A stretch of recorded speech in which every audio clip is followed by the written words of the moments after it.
Good evening, and welcome to Cross Currents, our weekly program dedicated to exploring the most pressing issues of our time. Tonight, we delve into a question that affects nearly every aspect of modern life. In an age where connectivity is not just convenient but crucial, should the internet be reclassified as a public utility managed and regulated like water or electricity? To debate this topic, we have two distinguished guests. Arguing for this reclassification is Liam Chen, a prominent digital rights activist and a senior fellow at the Institute for Digital Equity. And presenting the case against is Sophia Rossi, a respected tech entrepreneur and an economist whose work focuses on market innovation. Welcome to you both. Thank you for having me. It's a pleasure to be here. We will begin with opening statements, followed by a moderated discussion, and conclude with closing remarks. Liam, you have the floor. Thank you, Evelyn. The conversation we're having tonight is fundamental to the future of our society, because the internet is no longer a luxury. It has become the essential infrastructure of the 21st century. It is the town square, the library, the doctor's office, and the classroom, all rolled into one. To participate meaningfully in our economy and our democracy, access to reliable and affordable internet is non-negotiable. Yet millions of people are being left behind. We talk about the digital divide as if it were an unfortunate side effect, but it is a direct consequence of our current market-driven approach. In many areas, particularly rural and low-income communities, private internet service providers, or ISPs, have established regional monopolies. They face no competition, and therefore have no incentive to improve service, lower prices, or even build infrastructure in the first place. Think about the impact. During the pandemic, students without a stable connection could not attend school. Job seekers today find that most applications are online only. Telemedicine, a revolutionary tool for accessible healthcare, is useless without broadband. This isn't a matter of convenience. It is a profound socioeconomic barrier that deepens inequality. We have faced this kind of challenge before. In the 1930s, private electric companies argued it was not profitable to run power lines to rural farms. The government stepped in through the Rural Electrification Act because it recognized that electricity was a necessary utility for national progress. We're at the same crossroads today. By reclassifying the internet as a public utility, we're not talking about a government takeover. We're talking about implementing common sense regulation. This would ensure fair pricing, prevent data discrimination, and establish a universal service obligation, compelling providers to serve all communities, not just the most profitable ones. It is the only realistic path to guaranteeing digital equity for every citizen. Thank you, Liam. Sophia, your opening statement. Thank you, Evelyn. Liam presents a compassionate case, and his concerns about the digital divide are valid.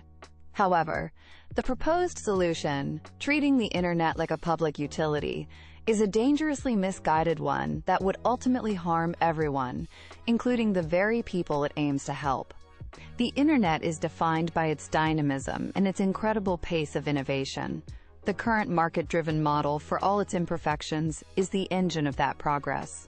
Private companies have invested hundreds of billions of dollars to develop and deploy the technologies we rely on, from high-speed fiber optics to the rollout of 5G. This investment is driven by competition and the potential for profit. If you impose heavy-handed utility-style regulation, you fundamentally change that incentive structure. Why would a company invest billions in the next generation of network technology if a government body dictates its prices and limits its return on investment? The result is not a utopia of digital equity. It's a future of technological stagnation. We'd be locking ourselves into today's technology, managed by a slow-moving, inefficient bureaucracy that is ill-equipped to handle the rapid evolution of the digital world. Look at other heavily regulated utilities. Progress is often incremental and slow. Do we want the future of the internet to resemble the innovation speed of our water systems or electrical grids? I think not. The solution to the digital divide is not to dismantle the engine of innovation. It is to use smarter, more targeted policies. We can foster greater competition by removing barriers to entry for new providers. We can use targeted subsidies and vouchers to help low-income families afford service. And we can create public-private partnerships to build infrastructure in underserved areas, sharing the cost and risk. These approaches address the problem without jeopardizing the competitive spirit that has made the internet one of the most transformative technologies in human history. The risks of a utility model, stagnation, inefficiency, and poor service for all, are far greater than the problems of our current system. We should be surgically fixing the gaps, not breaking the entire machine. Thank you, Sophia. Now we'll move into our discussion. I'd like to pick up on a point you both addressed: the digital divide. Sophia, Liam makes a powerful point about communities that are simply not profitable for private companies to serve. If the market's primary motive is profit, how does a free market approach realistically solve the problem of leaving millions of citizens in digital deserts behind? That's a critical question, Evelyn.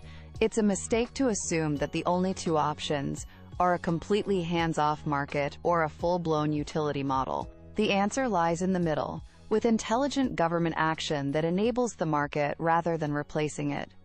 Public-private partnerships are a proven model. The government can provide grants or tax incentives for companies to build in these unprofitable areas, reducing the initial investment risk while still leveraging the efficiency and expertise of the private sector. Furthermore, we should not underestimate the power of new technology to solve this. Companies like Starlink are using low Earth orbit satellites to bring high-speed internet to the most remote places on the globe, places where laying fiber is physically or financially impossible. This is a market-based solution to a market failure problem.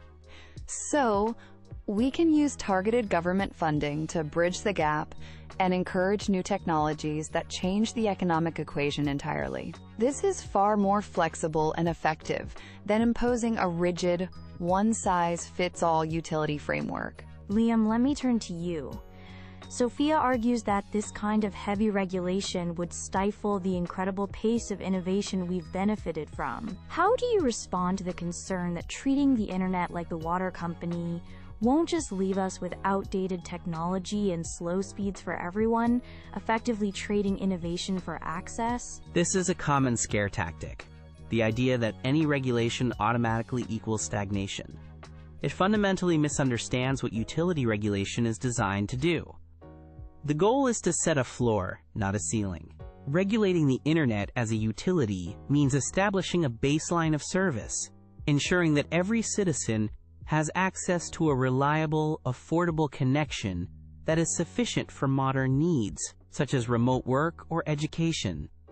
It doesn't prevent a company from offering premium gigabit speed services to those who want them. In fact, let's question this so-called incredible pace of innovation.